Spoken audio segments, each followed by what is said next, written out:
warahmatullahi wabarakatuh. Perkenalkan, kami dari kelompok 4 yang beranggotakan 5 orang, dan saya sendiri Chelsea, dan ini rekan saya. Saya Afratul Hasanah. Saya Fadila Bun Maharani. Saya Yusnita Ramadhani. Saya Yunus. Di sini kita akan mempresentasikan hasil kerja kelompok kami yang berjudul Eko-Efisiensi. See you, dadah.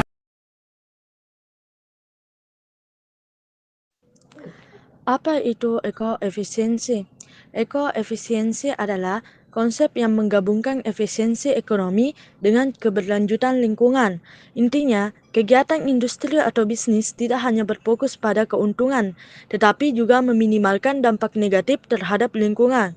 Nah, perlu juga diketahui bahwa apa sih itu ekoefisiensi dalam industri.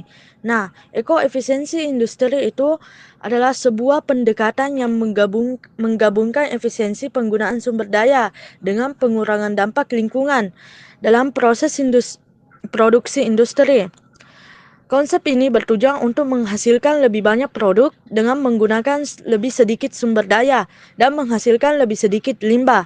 Dengan kata lain, eko-efisiensi berupaya meminimalkan penggunaan energi, air, dan bahan baku, serta mengurangi emisi, limbah, dan polusi yang dihasilkan dari kegiatan industri tersebut.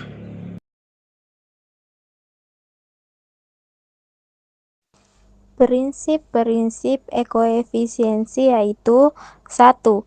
Kurangi material. Gunakan bahan baku seminimal mungkin. Contoh, botol minuman dibuat lebih tipis tanpa mengurangi kualitas. 2. Kurangi energi. Hemat listrik, bahan bakar, dan sumber energi lainnya. Contoh, pabrik pakai mesin hemat energi. 3. Kurangi zat berbahaya. Hindari bahan kimia beracun atau ganti dengan alternatif yang ramah lingkungan. Contoh, cat berbahan dasar air menggantikan cat berbasis pelarut kimia. 4. Tingkatkan daur ulang.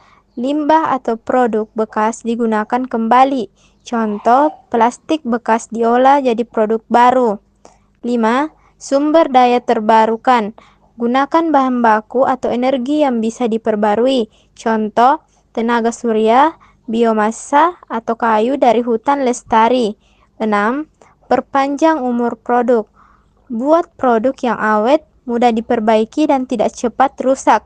Contoh, laptop dengan komponen yang bisa diganti. 7. Intensitas layanan. Memberikan nilai lebih dengan produk lebih sedikit. Contoh, sistem sewa sepeda atau mobil bersama sharing ekonomi sehingga orang tidak perlu membeli sendiri.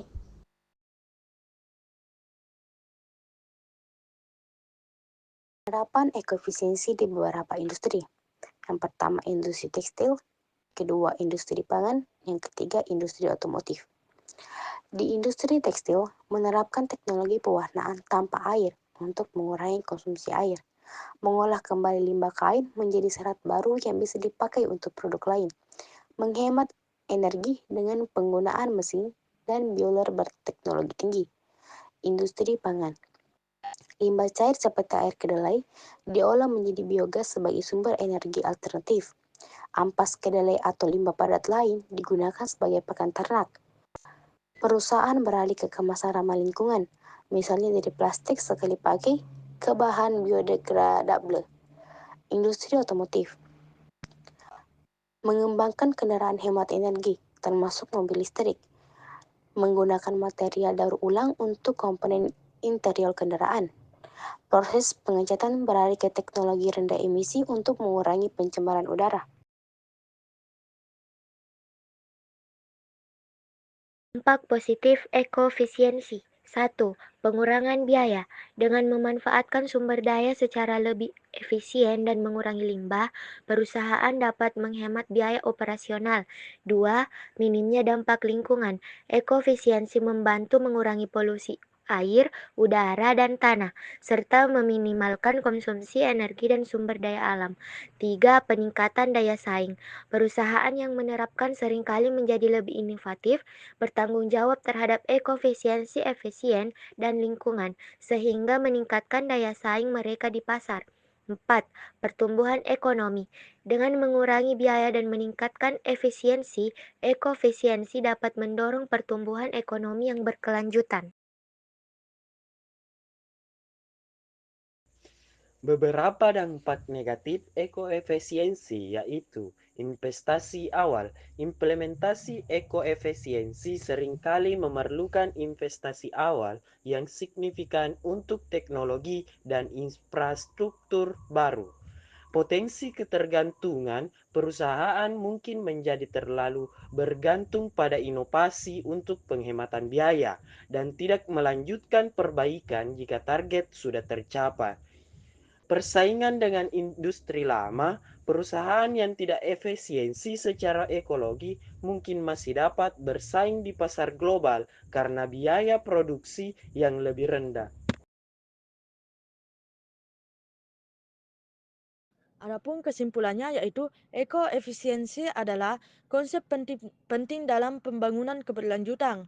Namun, penerapannya perlu mempertimbangkan dampak positif dan negatifnya. Meskipun dapat memberikan manfaat ekonomi dan lingkungan yang signifikan, perusahaan perlu berhati-hati agar tidak terjebak dalam ketergantungan dan inovasi atau kehilangan motivasi untuk harus meningkatkan efisiensi.